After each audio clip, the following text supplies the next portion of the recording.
You are listening to Speak Up and Stay Alive, Patient Safety Radio. I am your hostess, Pat Rulo, and on this program, we most often discuss healthcare and hospital hazards, sometimes as they relate to specific illnesses and diseases. But we've never really delved into this, and that is, there is a hidden epidemic in America, millions of people with perplexing illnesses that elude definition and treatment. And they are left going from doctor to doctor with both exuberant hope for an answer to feelings of despair and resignation when none is given. Who are these medical refugees, and what, if anything, is being done to identify and help them? Our guest today is one of those undiagnosed who decided to do something about the glaring need to foster awareness of this issue. She created a documentary film titled Undiagnosed Medical Refugees, based on her story, the stories of patients, their doctors, and the medical system that struggles to service them. She is Dr. Katia Moritz, the clinical director of the Neurobehavioral Institute and a psychoeducational liaison for academic options. She is a licensed psychologist in the states of Florida and Utah and is board certified in cognitive and behavioral psychology. I'm quite excited to share her with you, so welcome to the show, Katia. Thank you, Pat. Thank you so much for having me on your show. Oh, it's my pleasure. You and I spoke a while back while you were in the throes of creating this documentary, and I'm happy that we're finally able to share this with our listeners. And like so many other people who appear on this program, you have a personal story to tell that prompted you to take action. So will you share your journey, your health journey with us? Sure. 4 years ago, doing a routine endoscopy, I woke up from it with an unknown disease, a syndrome that nobody could understand or name. And it's been a progressive condition that I've dealt with for the past 4 years. And I've been lucky enough to be able to function and continue working, even with the symptoms that I experienced. But no matter where I went and how hard I tried to get a diagnosis, I have been unable to reach a diagnosis and a course of treatment. And so because of this, then, you decided to get out and let others know about it and decided to do a film, a documentary. And I was curious, just on a personal level, why you decided to do a film rather than any other type of media, such as a book. I had an advantage as a clinician to dealing with doctors and being able to navigate the waters of someone thinking was, a psychiatric diagnosis when in reality was not. And I felt that, God, if this is happening to me and I am able to go to different centers and talk to different doctors, I can only imagine what's happening to other folks out there who couldn't really advocate for themselves. So I decided that documentary would be the best thing to do because that could help so many people, and we can actually try to make a change in medicine and the way doctors see patients who are undiagnosed and really help this population that didn't have an identity before. Now, you said, I think I read this on your website perhaps, that although the symptoms and circumstances of undiagnosed people may vary, there is a bigger picture regarding their commonalities. And expand on that statement, if you would.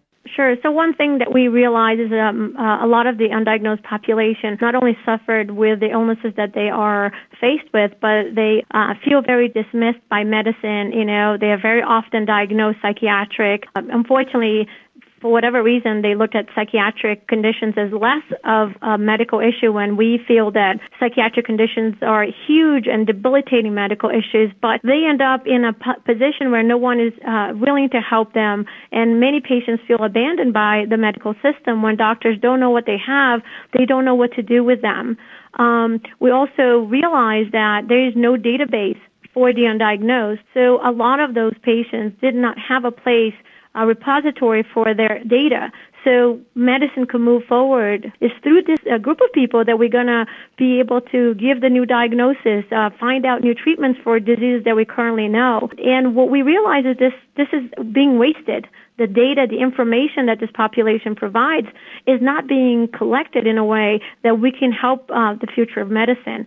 So that became a huge part of the documentary, to realize we need to do something, and we need to do something right now about the information that is coming from this population. The other part of it is that it was very sad to hear from families that have lost a loved one to an undiagnosed disease, that they felt that, in the criminal system, there are cold cases where if they couldn't solve the case at the time, they collect all the information and wait for science to catch up so they could get an answer to what happened to their loved ones. And that was not it's not what's happening right now to the undiagnosed families. There is no place to put that information. There is no place to actually keep the DNA or any kind of samples that were collected 5-10 years ago. So one day when medicine has the resources to look at this again and give those families an answer, they could. So we realize that those issues are very, very much part of the undiagnosed life. And we wanted to show that on the documentary because it's fascinating. If we never thought about it, what it is to be sick, not have a diagnosis, not know where to take your family member, yourself to a doctor, not know who is going to help you through an emergency, because if you are an undiagnosed patient and you get to the emergency room, good luck to you.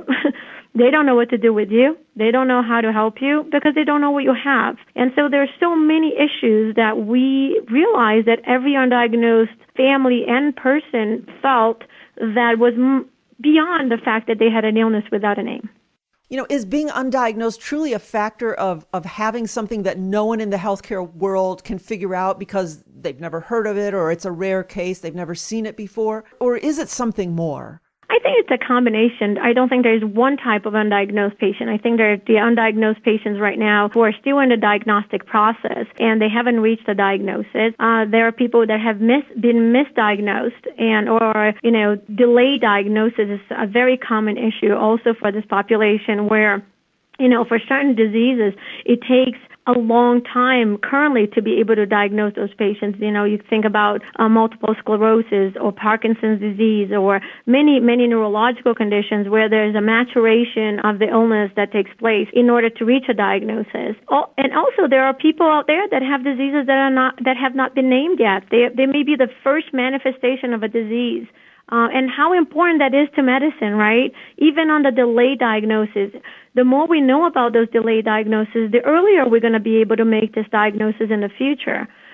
So there are many types of undiagnosed patients that we see out there. So I wouldn't say that the undiagnosed population only includes the people that have such rare diseases that have not been named yet, but many of the people who have gone through the system and have seen multiple specialists and gone through all the possible testings and the diagnostic tools end up with either a very rare condition or a condition that has not been named yet. Interesting. I'm also thinking as technology races along and we've got, all of the wireless proliferation everywhere, people are going to be getting illnesses that we've never had before because our bodies were never exposed to these type of things before. So there's probably a whole host of medical situations coming up that may be undiagnosed just because of our lifestyle changes. Absolutely. And if you think about it, every disease was once undiagnosed. But if you look at the big picture, it's also about how medicine is going to evolve in the future based on what we learn from, those conditions that we don't understand right now. Right. It's not like if you don't know what your patient has, we just slap them with any diagnosis and keep them quiet. So if we don't know, this is very interesting. Let's look into it. Let's learn about it. Let's collect the information all over the world from people who have similar symptom presentations and try to connect the dots here and make new diagnoses for the future of medicine. Yeah. So what are we doing or not doing as a society to address the enormous scope of this problem? I'm hoping that our documentary is going to help us address this problem. And I think that right now we really are failing the undiagnosed, but I think we're failing medicine in general if we don't pay attention to this issue. I think it's kind of a nightmare for families when they find their loved ones very ill, and at the same time they can't get an answer, they can't find someone to care for them, and that's very common for us to hear. We're very disappointed at how society has, supported them through this process, how difficult it is to go to your job and say, I have this symptom, but I don't know what it is, and not be able to have the same rights as someone who has an illness with a name. So being undiagnosed creates such an enormous difficulty, even for insurance companies. Sometimes insurance companies won't allow you to do certain diagnosis, so therefore they will not let you get the test done. So those are the issues that we really need to address We really need to look at this population in a different way.